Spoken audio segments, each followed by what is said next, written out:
Hi folks, this is Dr. Nick, leader in nutrition and founder of the NutriFit program, a systemized way of eating to help you master your nutrition but to become a high performer in any area of life. In today's final webinar, we're looking at workout nutrition. This is one of my favorite topics. I'm really excited to be able to take you through some information today around how to more effectively manage your workout nutrition, how to enjoy your workouts, how to recover, and that will set you up well for subsequent workouts and ultimately improve your performance and have better outcomes. So let's dive in and start with this quote, which really sets the scene. And that if you master your nutrition, you can master your training, because it's just not possible to ignore what you do with food and get the best outcomes with what you do with your exercise. Another way of looking at this, as you probably heard of, is you can never out-train a poor diet. I don't even recommend that you give that a go. It's just not possible, because ultimately your body will break down. Right, so we're about now looking at how we can support the workouts you do and enjoy things more and make great progress. So for those of you who have tuned into my Fundamental Nutrition Principles webinar, you'll be aware of the two types of days. There's either a non-exercise or an exercise day. And for an exercise day, we can now break this down into different phases. So we can start to manage things more by looking at distinct periods of time within each day. And they are broken up. There's three phases here of workout nutrition. There's the workout phase, there's the acute recovery phase, and then there's the maintenance phase.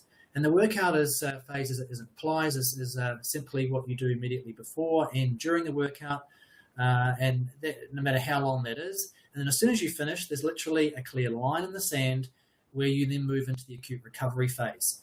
And this lasts anywhere up to sort of 3 hours, and that depends on the intensity of the activity.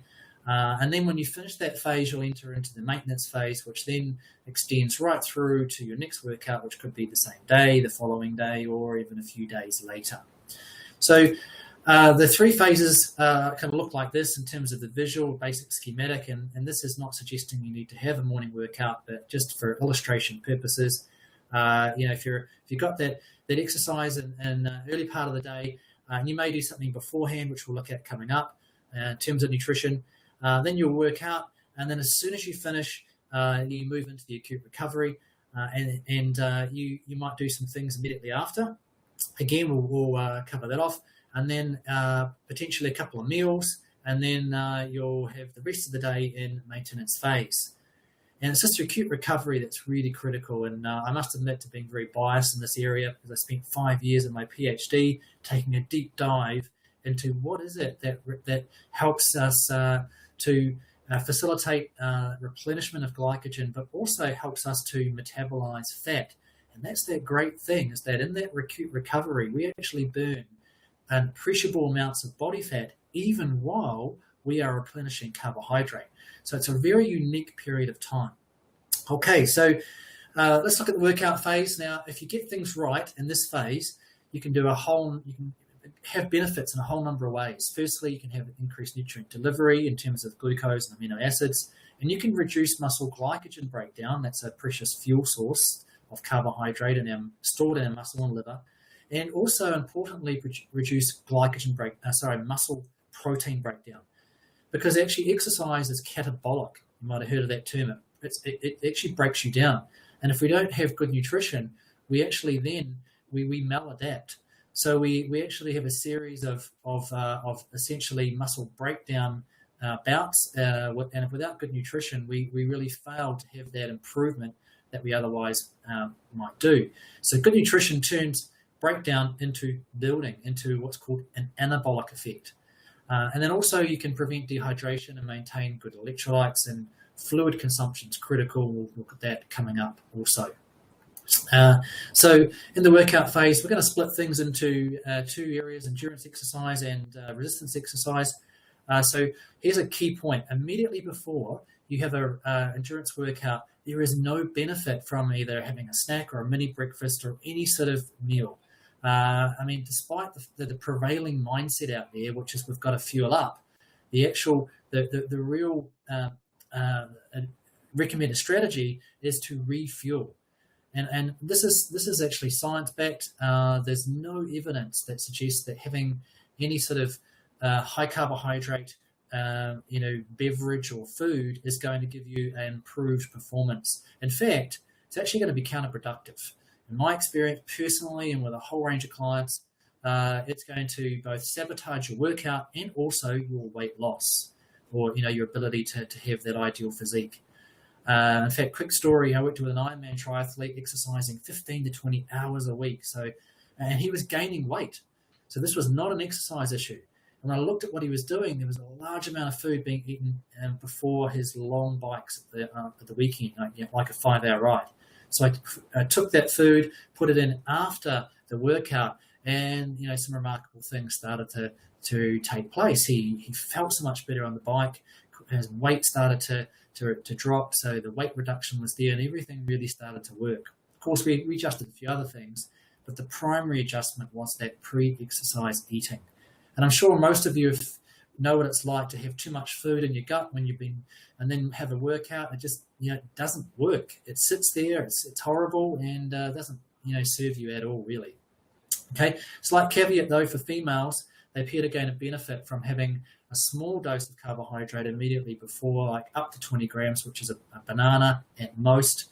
But even just a small, like half a banana, half a piece of toast, or 150, 200 mils of sports drink is fine, just to give your glucose a little bit of a boost. Now into the workout itself. If you're an endurance individual, doing aerobic work, for 60 minutes, water's fine. No requirement really for anything else, unless you really are working at a very high intensity. You're going to go vigorous, like time trial, on the bike or run or swim.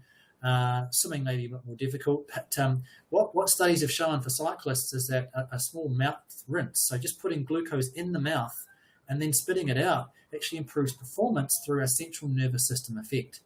So there's glucose receptors in the mouth that feeds back to the central nervous system, the motor cortex, which feeds forward to your muscle to say, hey, all is good, keep working. So that's really interesting. If you're exercising for longer periods, certainly from 75, 90 minutes onwards to 5 hours, 30 to 60 grams of carbohydrate per hour is recommended to help your muscles. So your muscles will need some additional glucose. They've got stores, but that's going to run out after probably a couple of hours. So continual feeding from the bloodstream is required. And just what that involves, we'll look at coming up real soon. Now, also protein. This is a key nutrient for those who are doing, again, longer distance exercise. So over 3 hours, the ultra endurance type of event, certainly like a half Ironman or more. And it doesn't need to be as much as carbohydrate, but just some smaller amounts of protein with carbohydrate can make a big difference. And many drinks have this, like Hammer Perpetuum is a good one. And it just really, it does a whole range of things. It curbs your the glucose overload that some experience. You get a nice stable energy. It reduces fatigue, and just it gives you also, not that you probably notice, but a sense of increased recovery during the workout. And studies have shown that protein ingestion actually reduces muscle breakdown during exercise. So that's pretty remarkable. Always familiarize yourself with foods and fluids as well before competition. So many don't practice with what they're going to use in an event and wonder why during the event they've got stomach issues, or they're just they're not feeling great, and all that time, effort, and energy really is to not much use. Now, to get your carbohydrates, you can do it a number of ways, but first and foremost, you go fluids. So if you're thinking exercise, think fluids. Okay, we mentioned up to an hour. If you've got just an hour of exercise, water's fine. But over that, I'm recommending sports drink, definitely, because in longer duration exercise, water actually can be counterproductive. It can actually dilute your body fluids and actually cause what's known as hypernatremia. So just be aware. There's a range of different sports drinks out there. I personally use Hammer Heat because of its carbohydrate profile. It has a lot of glucose polymers, and it empties from the gut quickly. But choose what you like to use. Some have greater amounts of electrolytes. I actually personally need to use an electrolyte tablet because I do sweat a lot. So find something that you like, because if you don't like it, you won't drink it. That's really not much use at all. So anywhere from a few hundred mils to a litre an hour to give you your carbohydrate, that may be enough alone. But if you need food, you can go to a sports bar. Gels are okay. I'm not a huge fan. You can get little blocks, little glucose blocks. Mention that coming up. They're great. Medium bananas, cereal bars. I mean, in my Ironman research for my master's, I found that some athletes on the bike, they were eating baked potato and tin foil and peanut butter and jam sandwiches. So there's all sorts of things you can do. So for fluids, a few key points here. Start drinking early and aim to replace 80% of your losses. That is ambitious. That, you definitely want to be at least 50%. And if you're not sure how to determine sweat losses, this is something I do in my personalized coaching. So you can check them in with me there. Drink regularly, because if you leave things too late, you're going to have a large amount and a small amount of time. You might not tolerate it, and you might not catch up, and you'll enter into dehydration. Consider sports drinks. We mentioned that they're certainly important for longer distance exercise, and then keep drinking in recovery, because you do continue to lose fluids through sweat, through urine after you finish exercise. So here's a quick example of a race day nutrition plan. This is for a female athlete taking on a half marathon in around 2 hours, 65 kilogram individual. So 30 grams is going to be reasonable per hour. And option one is supplements, which definitely is recommended because they're tailor-made. They're purpose built, if you like, for exercise. They've got the ingredients in the right concentrations, and they do work, and they are, of course, convenient. But you don't have to. There's an option here for without supplements. But a standard sports drink, they replace. You might not need 2 scoops, but it's a couple of Cliff Shot blocks I mentioned before. They're great little wee blocks. They're easy to carry, certainly even when you're running. That gives you 30 grams just right there, and that's very easy to do. If you're not using supplements, water, pretzels, and a banana. This would be the only time I'd recommend water, but sports drink for most is affordable, so that would be where you'd go rather than water. For those in the gym or doing some resistance exercise, maybe along with the aerobic work, you can look at a liquid protein carbohydrate supplement in a 1-to-1 or 1-to-2 ratio. Now, for those who really want to get big, their key goal is to grow and hypertrophy. This is definitely where you want to be. This is going to really support your body's ability to muscles to adapt and for the protein filaments to expand. But if you've got a health focus more, or perhaps even just body fat reduction focus, you may not need to worry about any liquid protein carbohydrates. Okay, water might be fine, or just sipping a little bit during the workout, but definitely after. Okay, so if you're perhaps concerned a little bit about your energy intake, and you just want to make sure you do support exercise, I recommend it's the acute recovery phase where you use your protein carbohydrate replacement. This is what I use, a NutriMeal. Here it's a sachet. It's fantastic. It's a 2-to-1 ratio. That's 2 grams of carbohydrate to 1 protein. It contains whey, which is the ideal type of protein, quality protein. It's got some electrolytes in there as well, and it also has some vitamins and minerals, so that can help you through, just giving you the best recovery for all your cells. So now let's move into the acute recovery. Looks like I've just lost we've got a problem with the webcam there, folks. So what I'm going to do is I'll just switch that cam off. There we go. So in the acute recovery phase, now there's a whole lot of things that you can really help out and improve your body's ability to to recover and grow and adapt and turn a catabolic situation into an anabolic one. And so you can help restore fluids and electrolytes and replenish depleted glycogen, help nutrients for provide nutrients for growth, and importantly prepare for that next exercise session so that you really are setting yourself up well for the next bout so that you can perform more effectively and have the progression that you're after. So let's dive in here for endurance exercises. If you've got a rigorous workout, you're high intensity, you've had a group exercise class, or a fairly something that's up in your heart rate range, definitely go for that fast-acting liquid protein carbohydrate supplement again, because this is going to give you the quick recovery that's needed. Also, it's going to buy you some time, because quite a few I work with say, oh, well, I finished my workout, but on the way home I might call and do a bit of shopping, or I might just stay in the cafe and have a chat, or I just want to do a few other things before I get home and eat any food. So this means that no matter where you are, you can have your shake right there and away you go. You've got great nutrition. Again, a NutriMeal is what will do the job really well. And that allows you then to have that time before you hit home and have your 1 to 2 grams of carbohydrate per kilogram body weight in the first 2 hours. Okay, so it's quite a large range, and you adjust your carbohydrate according to the intensity of the exercise. And if you're not sure about that, check out my webinar on the NutriFit 5 eating strategies number 2, which is eat high foods high in carbohydrate and sugar, mainly after exercise. All right, so here's on the right-hand side, you'll see a graph. Look at the first 3 hours there, folks. You can see that's when most of that glycogen, this, by the way, is muscle glycogen. This is when it's being replenished. So I measured this in well-trained humans and found that there's a lot of, all the activities really in the first 3 hours. So this is science-based information here. And for those doing resistance work, similar message. You get into your liquid protein carbohydrate beverage. It's the best thing to get into your bloodstream quickly. So for those, certainly again, for those focused on growth, you're doing things pre, during, and post. It's a 3-prong attack.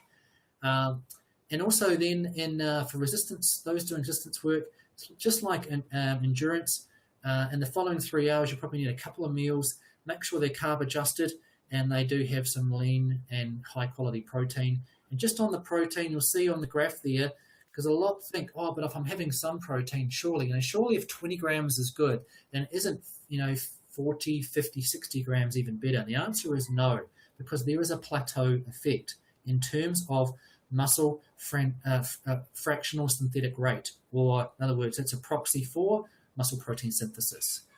And so it's not like a more is better scenario. There's not a dose-dependent response here, folks. It's more just some protein, and I recommend up to 20 grams, and this was from egg whites, so high-quality protein. And then over and above that, you're really not going to grow your muscles more, but you might benefit from keeping lean, perhaps. So then just to finish here, this is a longer episode, this one. The maintenance phase now, this is where we use the NutriFit 5 eating strategies. Again, check out my webinar on this for more information. And if you've had a really exhaustive workout, you can add further high-carb foods in this phase. But the idea is that the carbohydrates drop down, which now allows you to continue to burn body fat and really have that ideal physique. Really start to decrease body fatness, become lean, and really have everything working for you. And just lastly here in the maintenance phase, this includes the pre-event meal. There's a lot. This is quite an important one. There's many unsure. Well, when do I eat before my workout? And my advice for you is that you don't want to be having any solid food, whether you're training or competing, definitely not competing, within an hour before. That's kind of a no-go zone for food. Right, so here's my little mantra. If in doubt, leave it out, for sure. Leave it out. It's all about recovery nutrition, folks. It's not what you do before or during that matters. It's what you do after that counts. And so 2 hours before is okay. The further out you are from your training or your event, then you can have a larger meal. I love this funnel diagram. It really explains, shows it, illustrates it very clearly. Okay, if you need anything in the hour before, liquids is fine. I remember doing a mountain bike event a while back, and they changed the start time. I had a muesli bar about an hour before, and it sat in my gut, and it did nothing but cause significant grief.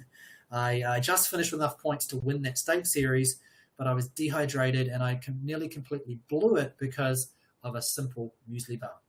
So, make sure that you have a meal before you, if you've got a big race that you know it works, that's user friendly, that you're familiar with, and allow time for digestion and minimize the fat content, because that will slow your transit time of food through your gut. Okay, folks, so there we go. Whew. So it's quite a session today. I thank you for checking in and taking a look. I trust you've picked up a whole range of things. I know there's a lot more we need to cover, and I'd love to be able to help you out if you want personalized coaching. But check out my website. Some great information on there. I've got free ebooks. You can download my nutrition program guide to see the services I offer. Check out my Facebook page, and this is where you're viewing it, because I'm going to post it on there very soon. Email me or just give me a call. Love to hear from you. Thanks, folks, and go out there and master your nutrition today.